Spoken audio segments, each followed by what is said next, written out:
Education کا اور job market کا آپس میں لنک بڑا ضروری ہے. ہمارا مسئلہ ایک یہ ہوتا ہے کہ ہماری جو ایجوکیشن ہے نا وہ ایسے ٹریٹ کی جاتی ہے کہ یہ ایک سیپریٹ دنیا ہے اور اس کے بعد تم ریئل لائف میں جاؤ گے. لوگ کہتے بھی ہیں جب آپ یہاں سے ریئل لائف میں جائیں گے نا تو پھر یہ ہوگا. تو بھائی پڑھائی کا ریئل لائف سے لنک کیوں نہیں ڈیولپ کیا جا سکتا؟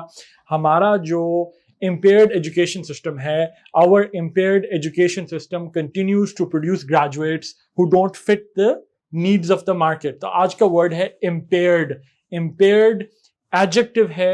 impaired کا مطلب ہوتا ہے ایک چیز جو کہ ڈیمیج ہو چکی ہو یا اس کی اسٹرینتھ اتنی نہ ہو کہ وہ اپنا فنکشن پرفارم نہ کر سکے. ہم کہتے ہیں نا اس کی امپیئرڈ آئی سائٹ, جس کا مطلب کہ اس کی جو آئی سائٹ ہے وہ اس کی اب اتنی اسٹرینتھ نہیں ہے, وہ اتنی اچھی نہیں ہے کہ وہ اچھے طریقے سے دیکھ سکتی ہے. یا امپیئرڈ ہیئرنگ, کہ وہ صحیح طریقے سے سن نہیں سکتا کوئی شخص. اس کی امپیئرڈ ہیئرنگ ہے, اس کی جو ہیئرنگ ہے وہ تھوڑی ڈیمیجڈ ہے, وہ صحیح طریقے سے پرفارم نہیں کر سکتی. تو اسی طریقے سے اس کو اور سینسز میں بھی یوز کیا جا سکتا ہے, جیسے میں نے ایجوکیشن سسٹم کو ڈسکرائب کرنے کے لیے یوز کیا ہے سینٹینس میں.